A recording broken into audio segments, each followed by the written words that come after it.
In a grand kingdom, an invitation arrived at the doors of nobles and royals, a masquerade ball at the Midnight Castle. The golden seal bore an unfamiliar crest, but the promise of a night of enchantment was too tempting to resist. As the guests arrived, they were greeted by a breathtaking ballroom, shimmering with candlelight. The air was thick with perfume and mystery, and a haunting violin melody echoed through the halls. Among them was a woman unlike any other, draped in a blood-red gown, her mask adorned with tiny, glittering rubies.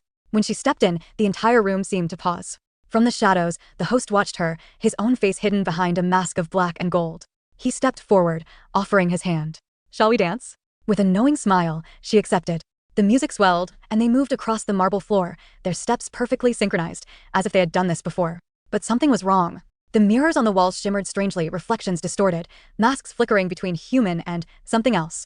The woman in red turned to the host. "You've trapped them here, haven't you?" His mask cracked. Behind it, his face was not entirely human. Guests murmured in confusion, trying to leave, but the ballroom doors wouldn't budge. The chandeliers flickered, the walls rippled like liquid gold. This was no ordinary ball, it was a trap. Dark figures began emerging from the corners, their hollow eyes locked on the frightened guests.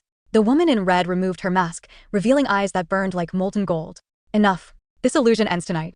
She raised her hand, and a brilliant light erupted from her chest, pushing back the darkness. The guests shielded their eyes as the ballroom crumbled into swirling mist.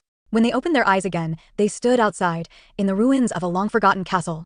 The woman in red was gone, only a single crimson feather remained. From the wind, a whisper. "Some dreams are not meant to last." The guests, now free, looked at each other in shock.